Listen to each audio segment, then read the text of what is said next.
하나님 말씀은 여호수아 7장 10절에서 15절까지의 말씀입니다. 여호수아 7장 10절에서 15절입니다.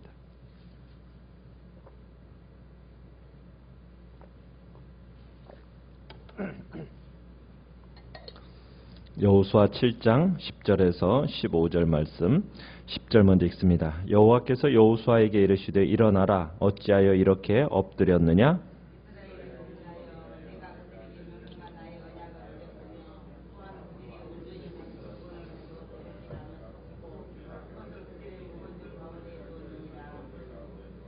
그러므로 이스라엘 자손들이 그들의 원수 앞에 능히 맞서지 못하고 그 앞에서 돌아섰나니 이는 그들도 온전히 바친 것이 됨이라. 그 온전히 바친 물건을 너희 중에서 멸하지 아니하면 내가 다시는 너희와 함께 있지 아니하리라.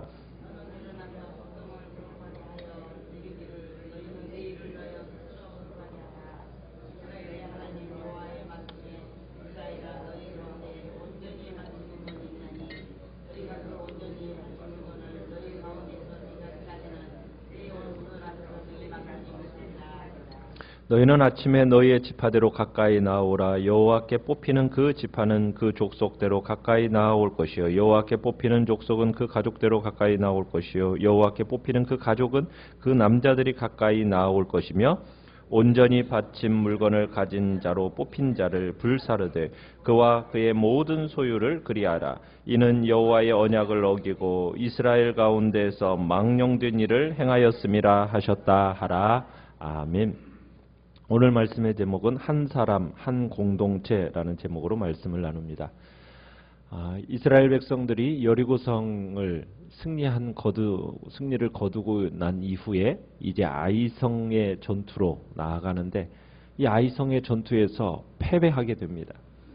그 패배로 인하여서 여호수아와 장로들이 어떻게 보면 하나님을 원망하는 마음과 함께 근신하는 태도를 보이면서 이제 여호와의 궤 앞에서 하루 종일 티끌을 무릅쓰고 엎드려 있습니다.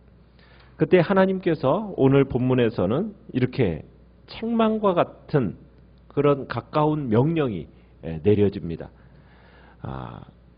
지금까지 이제 네가 이렇게 기도하고 있는데 그 기도를 지금은 멈추고 10절에 보면 일어나라 명령을 하시죠.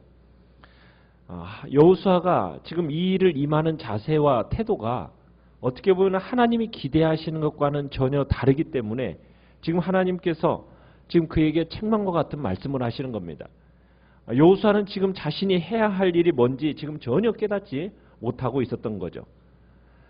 때로는 우리가 탄식하고 때로는 부르짖는 것이 적절하기도 하지만 어떤 때는 고통을 자아내는 그 인간적인 요소 그것을 빨리 찾아내어서 그것을 제거하는 것. 이것이 급선무입니다. 지금 아이성에서의 이 전투의 패배는 하나님의 패배도 아니고 하나님의 실수도 아닙니다. 오직 이스라엘 백성의 범죄에 대한 심판입니다. 그러나 그 이면에는 여전히 하나님의 언약이 유효하고 그리고 다시는 이스라엘이 동일한 죄를 짓지 않도록 경고하시는 하나님의 신실하심이 그 속에 의도가 지금 담겨 있는 겁니다. 자, 하나님께서는 10절에 이렇게 얘기하신 거죠. 내가 지금 죄를 지었으니까 탄식하며 지금 기도할 때가 아니다. 일어나라. 속히 이제는 하나님이 진노하게 된 그 화근, 그 죄, 공동체에서 제거하라고 명령하고 계세요. 그러니까 하나님께서는 다시 한번 여기서 얘기하는 것이 11절에서 지금 죄는 개인이 졌는데 지금 하나님은 누가 범죄했다고 얘기하고 있습니까? 이스라엘이라고. 이스라엘이. 그러니까 한 개인이 아니라 온 이스라엘이 죄를 지은 것이라고 지금 말씀하고 계시는 거예요. 비록 아간은 그 자신의 죄에 대해서 가볍게 여겼을지 모릅니다. 그러나 하나님은 그 죄를 한 사람의 죄로 아니라 공동체 전체의 죄를 보시면서 심각한 죄로 여기고 계신다는 거예요. 한 사람이 아니라 공동체 전체를 지금 어려움에 빠뜨리고 있는 겁니다. 그러면서 하나님은 11절에서 분명하게 무엇이 문제인지를 정확하게 말씀을 하시죠. 이스라엘이 죄를 지었다라는 거예요. 11절에서 나와의 언약을 어겼다. 지키라고 명령한 그 언약을 어겼다. 그러면서 전멸시켜서 주님께 온전히 바친 물건, 그 물건을 뭐 했다? 가져가고 도둑질했다. 또 거짓말, 속이고 그것을 그들의 물건 가운데 두었다. 자기 재산으로 만들었다.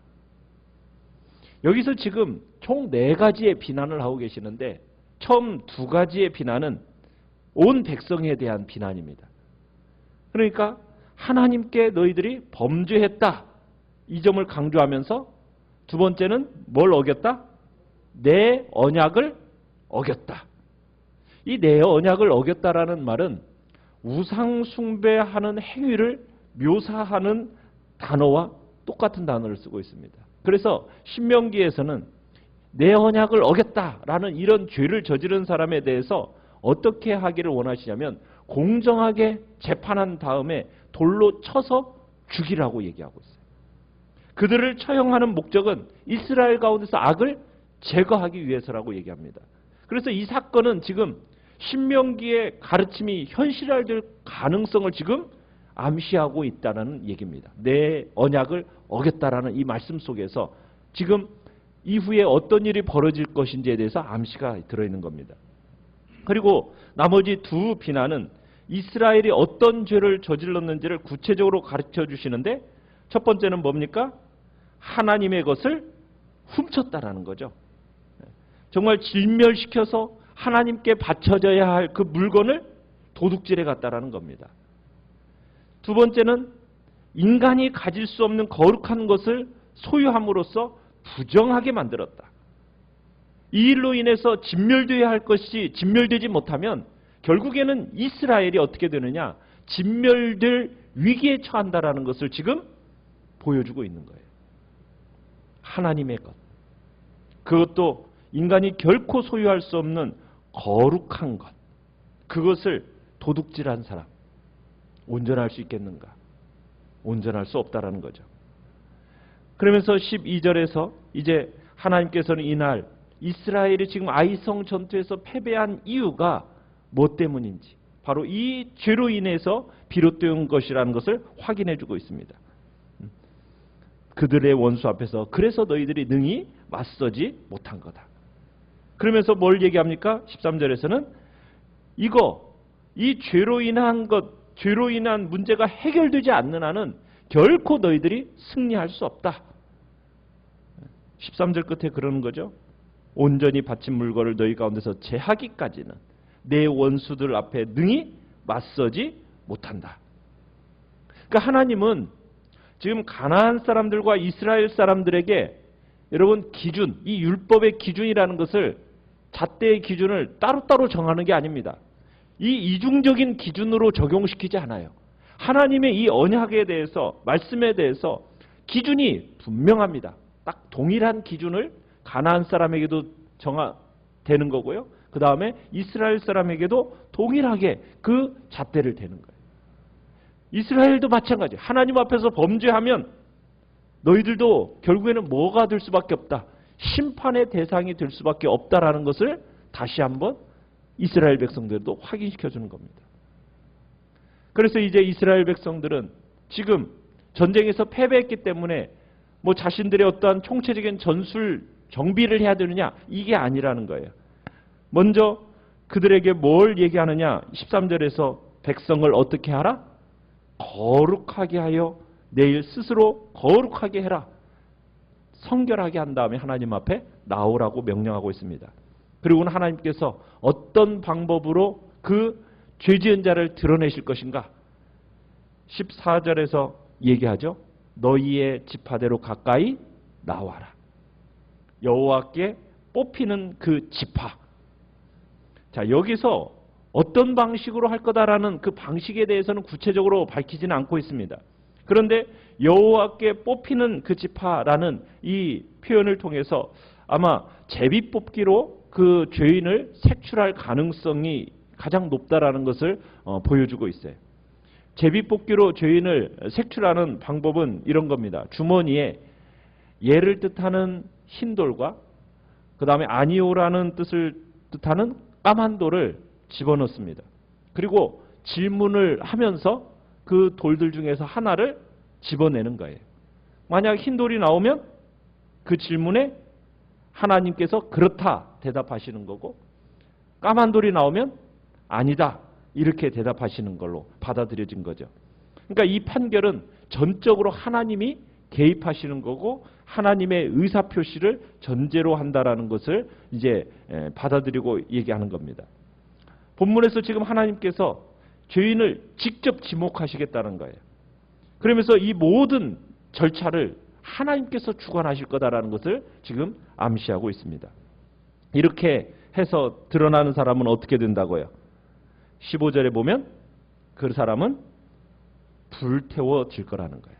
가족들과 함께 온 물건들이 함께 불태워질 거라는 거예요. 어떻게 보면은 다음 날이면 가나안 사람들을 진멸해야 할 이스라엘 사람들 중에서 진멸당할 자가 나온다라는 표현을 하고 있는 겁니다. 이날 밤 아간은 어떻게 잠을 잘 잤을까요? 참 잠 못 이루는 밤이 아마 되었을 가능성이 높죠. 자, 범죄자가 누구인지를 누구보다도 정확하게 그런데 알고 계시는 하나님이요. 왜 그 한 사람에게 범죄의 책임을 묻지 않으시고 왜 이스라엘 백성 전체에게 그 책임을 물으시는 걸까? 이스라엘 민족은 한 하나님을 섬기는 신앙 공동체입니다. 하나의 신앙 공동체예요. 그러니까 동일한 언약으로 맺어진, 뭉쳐진 한 언약 공동체입니다. 그냥 단순히 혈연 공동체, 민족 공동체 이 정도가 아니에요. 생사를 같이 하는 운명 공동체란 얘기입니다. 그래서 이스라엘 백성들은 한 지체요, 한 몸이라는 거예요. 여러분, 이런 한 지체, 한 몸, 여러분 이 정신은, 이 원리는 구약의 이스라엘 백성들에게만 적용되는 게 아니죠. 주님께서도 이 원리가 오늘날 동일하게 참으로 교회에게도 그대로 적용될 것을 주님은 신약에서 말씀하고 계세요. 우리 많은 사람이 그리스도 안에서 한 몸이 되어 서로 지체가 되었다. 너희는 그리스도의 몸이요 지체의 한 각 부분이다. 우리 성도들은 한 몸을 이루고 있는 운명 공동체라는 거 우리는 기억해야 됩니다. 성도들 행동 하나하나가 전체 교회에 영향을 미치는 거예요. 나의 말 하나가, 나의 생각과 나의 행동 하나가 교회 전체에 영향을 미친다라는 것을 기억해야 됩니다. 이 시대는 자꾸만 어떻게 보면 성도 간의 벽이 높아져가는 시대가 살아가고 있어요. 개인주의적인 그런 성향의 신앙생활을 해가는 경향이 많습니다. 그러나 우리는 그 사실 속에서 분명하게 마음속에 딱 가져야 될 게 무엇이에요? 정말 우리는 운명 공동체라는 거예요. 한 몸이라는 거예요. 우리는 각 지체라는 거. 이거 우리 기억해야 됩니다. 그냥 다른 교인이야 뭐 죄의 나락으로 빠지든 나하고 무슨 상관이 있어. 나만 깨끗하면 됐지. 그렇게 생각하는 건 아니라는 거예요. 다른 사람이 굶든 말든 나만 배부르면 됐지. 이런 생각을 가지면 안 된다는 겁니다. 한 사람의 범죄가 이스라엘 전체의 범죄로 보셨던 것처럼 그 하나님이 어제나 오늘이나 동일하신 분으로서 지금 하나님은 우리에게 한 사람이 우리의 한 공동체로서 전체에 영향을 미칠 수 있다는 것을 기억하면서 주님 앞에서 우리가 형제 자매들을 돌아보기를 주님은 원하시는 겁니다. 가면 갈수록 날로 살벌해지고 어떻게 보면은 냉혹한 그런 시대가 되어져 가고 있는 이 시대 속에서 우리는 주위를 돌아보고 정말 형제 자매가 실족할 때 함께 아파하고 약한 형제의 짐을 정말 지면서 서로 사랑으로 돌아보는 것. 이런 사랑이 회복이 되어질 때 교회는 이 어두운 시대에서 빛과 소금의 역할을, 그 사명을 감당할 수 있게 되는 것입니다. 우리 성도 각 개인은 하나님 앞에서 단독자로만 서는 것이 아닙니다. 우리는 하나님 앞에서 교회라는 공동체의 이름으로 서 있다라는 거 기억하시길 바랍니다. 그의 행위가 교회 온 전체에 절대적 영향을 미치는 겁니다. 교회는 다른 무엇이 아니라 나 자신이고요. 우리 교회 전체에 대하여 어떻게 보면 책임적인 나로서 서셔야 됩니다. 아간 한 사람의 범죄가 어떻게 보면 이스라엘 전체의 위기에 빠뜨렸듯이 나 하나의 잘못이 교회 전체를 심각한 위기에 빠뜨리는 존재가 될 수 있다는 것. 우리는 기억하면서 내가 그런 존재가 아니라 정말 우리 교회에 하나님의 은혜를 입게 하는 책임적인 자아로서 내가 서야 되는 것입니다. 우리는 주님 앞에서 나 혼자 그냥 서는 존재가 아니라 교회라는 공동체로서 우리는 함께 하나님 앞에 서 있다라는 것. 운명 공동체로서 주님 앞에 서 있다라는 것을 우리는 다시 기억하면서 참으로 주님 앞에서 오늘 한 날도 참으로 믿음으로 복된 돌아봄의 역사가 있기를 간절히 축원합니다. 오늘 말씀을